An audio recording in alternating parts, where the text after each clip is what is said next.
Welcome to Fulfilling Lives online training. This is the first of 2 videos in Workshop A, the client's view. Some of the content discussed in the following training videos might be upsetting or challenging in light of the nature of Fulfilling Lives work. Please make sure to take breaks away from the screen and speak to a trusted individual if you find that any of the issues discussed raise difficult thoughts or feelings. What do we mean by multiple complex needs? At Fulfilling Lives, we define multiple and complex needs as experiencing 3 of the following: homelessness, substance misuse, mental ill health, and repeat offending. Experience of domestic abuse is also sometimes included as one of the issues faced by people with multiple and complex needs. Experience of other forms of abuse and physical ill health are also common within this group of people. Multiple and complex needs are persistent and problematic interrelated health and social care needs which impact an individual's life and their ability to function in society. We are about to move on to the topic of trauma, but before we do, we will touch on why. According to this statistic from the Hard Edges report in 2015, 85% of people with multiple complex needs have experienced trauma from adverse childhood experiences. So, when we talk about working with people experiencing multiple complex needs, it is very relevant to consider the impact trauma has had on their lives.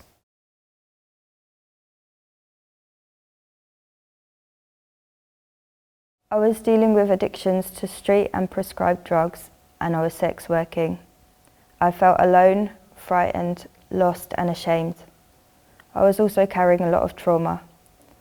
I didn't think anyone would help me, and I didn't know how to help myself. I was homeless and scared of losing my job. I felt a lot of fear and tension, scared of the system, scared of rejection, like they had so much power.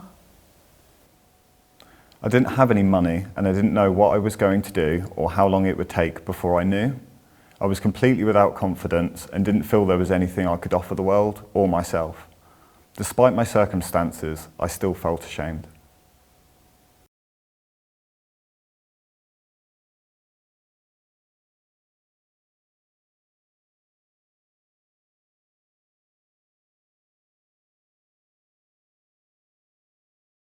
What is trauma?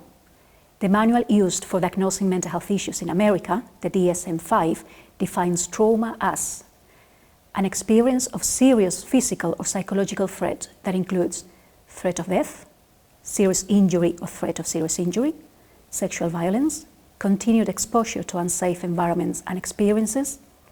Examples include childhood abuse, domestic violence, sexual assault, serious accident or injury, and the impact of warfare. Trauma is defined by the experience of the individual, not only the event itself. Different people might be affected differently by the same event. The long-term impact that trauma has on a person can be shaped by a whole range of factors, including whether the person has good support after the traumatic event, or whether it was a recurring trauma, such as repeated violence in the home. Things we say or feel are not illogical even if they look that way to you. It may not make sense to you, but there's a reason. What is complex trauma? Complex trauma refers to people experiencing prolonged or multiple traumas, usually from a caregiver in early childhood. It can have profound lifelong effects on a person's social well-being, physical health, and mental health.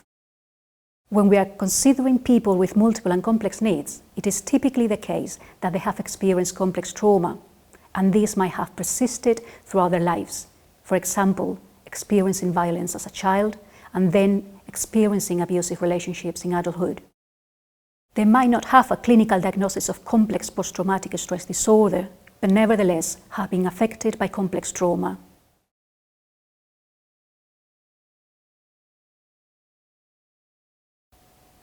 I was extremely anxious, crying and trembling.